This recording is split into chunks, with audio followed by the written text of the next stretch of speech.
Picture this. You're in Henry VIII's court. You think the king is a terrifying tyrant obsessed with wives and waistlines, and you'd be right. But did you know his royal household was basically Downton Abbey? If everyone was armed, underpaid, slightly drunk, and in danger of losing a hand if they sneezed in the wrong direction? Welcome to the Tudor court, where magnificence met barely controlled chaos, and somehow the roof didn't cave in. Henry's royal household was split into two parts. First, you had the chamber, or as they like to call it in Latin, the King's House of Magnificence. This was above stairs, the posh bit where the king actually lived, the place of velvet cushions, expensive wine, and staff whose entire job was making sure His Majesty's codpiece looked intimidating. Then there was the household, the downstairs world, or the House of Providence. Basically the kitchens, storerooms, and all the places that kept the court running. Think feeding 500 people on a budget meets military logistics. The nominal head of all this, the Lord Great Chamberlain. Not to be confused with the Lord Chamberlain who actually ran the king's side, the political, ceremonial, and keeping the king alive department. Clear? No, don't worry.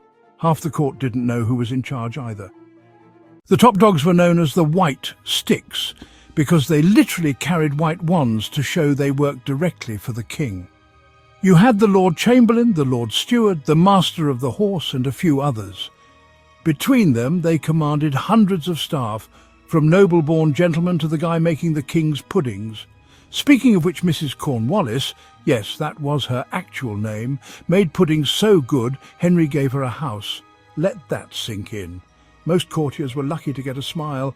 She got real estate. Being in the royal household was the job to have. It was stable, paid better than most noble households, and you could basically keep working until you keeled over. Oh, and when you left, you could sell your job to someone else.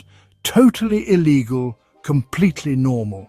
You got liveries, red or Tudor green and white uniforms, twice a year. Perks included candle stubs, leftover food, wine casks, even deerskins. Yes, in Tudor England you could get paid in meat juice and animal parts, and people were fine with that. Promotion was possible if you were versatile. Start as a scullion, end up a cook. Start as a page, maybe end up running an entire department. Or, if you were really lucky, get promoted because your dad knew a guy. Now, Henry VIII demanded high standards. No scratching, no spitting, no clawing your cods, and definitely no bad breath near the king. Arrive late? Expect a royal telling off, but let's not pretend everyone followed the rules. The poet Andrew Barclay visited court and described the servants' sleeping quarters as the Tudor version of a stag weekend gone wrong. Farting, snoring, fighting, drunken singing, someone inevitably being sick in the corner, and that was just before midnight. Theft was rampant. Cloaks were banned for those serving at table in case you tried to smuggle out a roast chicken. The 1526 Eltham ordinances even had to tell courtiers not to steal furniture from other people's houses when travelling with the king. That's right, nobles would literally rob their hosts blind. Running the court cost about 1/3 of the crown's income, which Henry managed by devaluing the currency and borrowing heavily. The Board of the Green Cloth oversaw spending. They got their name because they sat at a green baize-covered table, not because they were eco-friendly. They were basically the court's accountants, making sure everyone got paid and provisions were ordered, while also checking that nobody had sneaked in pretending to work there. Security was, well, let's call it charmingly lax. The king was surprisingly accessible to the public, but the yeomen of the guard, huge men in fancy livery, lined the palace to protect him. A Venetian diplomat once said they were like giants. Henry also had the gentlemen pensioners, aristocrats on horseback with lances, think elite medieval bouncers in gold cloth. Violence inside the palace was taken seriously. Draw blood within 12 miles of the king and you could lose your right hand or your life. One gentleman was hanged for manslaughter in 1542. Others were jailed for brawling or graffiti. And yes, Tudor graffiti often involved giant phalluses. Some things never change.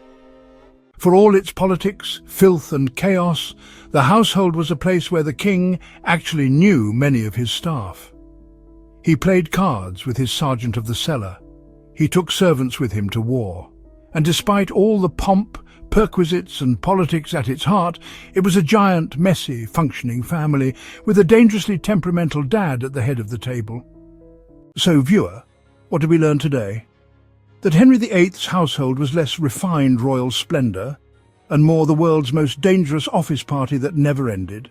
That a good pudding could earn you a house. That your co-worker might try to sell you your own desk. And that somewhere right now, a yeoman of the guard is probably still wearing that scarlet outfit with pride. And as always, remember to follow for more history drenched in sarcasm and dread.